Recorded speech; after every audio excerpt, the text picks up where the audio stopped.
I'm going to try to show you this, even though I've already hit the world boss today. So if it doesn't make total sense, I'll make another video at reset tonight when I can hit the boss again. But when you go to hit the world boss, first of all, you want to get War Fever. So go out, scout a base, get War Fever.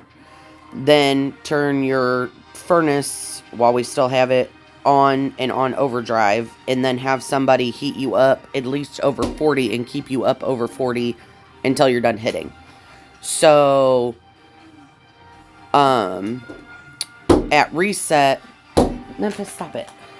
At reset tonight, it'll be back to the tank heroes causing the most damage. So, if you look at code 39, right now it's the aircraft heroes that deal the most damage. For me, all of my aircraft heroes aren't high enough to make more damage than my tank heroes, so I only use a couple of my aircraft heroes mixed with my tank. But my tank squad's my best. So, this is my tank squad. When I go to hit, though, you want to deal the most damage. So, take your defenders off. And then, typically what I do is I will add Mason. There's Mason. And then DVA, I also have at 5 stars. She is an aircraft damage dealer.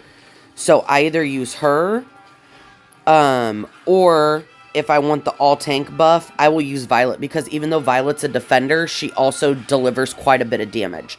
So let's say to use the tank buff, I'm going to do that. So what I'll do is I'll move Marshall up front where Murphy was. I put Violet where Williams was, and then I leave Stetman on the outside left, Kim in the middle, because that gives her the most protection. She's the highest damage dealer, and then Mason's the next highest damage dealer when it comes to monsters, because Mason, if you look at him, he has the buff. If you go on your skills here, there it is. He boosts your back row tank heroes damage versus monsters in the battle. I currently have his skill where it gives 24.3% extra attack on monsters. So I always use him when I'm hitting zombies or the world boss. Oh, there's a dig. Hang on. I want to diggy dig.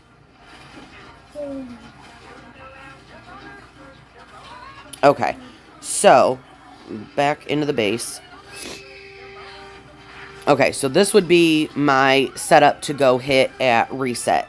Now, what I also want to do, because if you look at my heroes, all of my best gear is on my top 5 here. Okay, other than 2 of his, everything's at 40.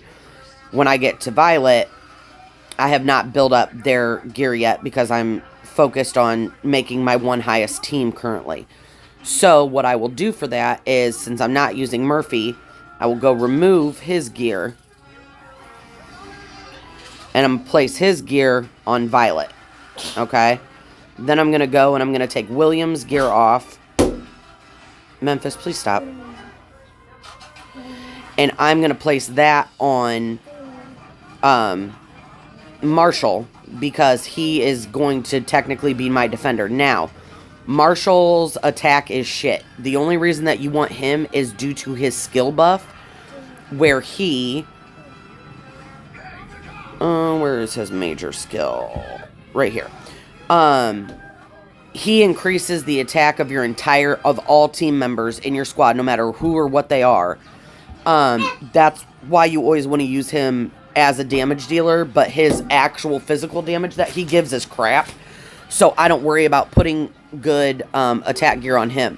So instead I take his attack gear off, and I'm going to go ahead and transfer all that, excuse me, onto Mason. Okay? So Mason gets that, then I'll go back in, take my leftover gear, put it on Marshall, go back, make sure that I covered everybody with their best gear. Yes, I did. And at that point, then I would come out, I would go back into my events tab, and if I had any more hits and it was, tank squad time, then I would go and start that. Well, actually, I would ask everybody to please heat me up over 40, keep me heated over 40, because that's going to give you an extra 5% morale boost, which helps your attack. So hopefully that helps. Again, I'll make another video to actually physically show it tonight at reset.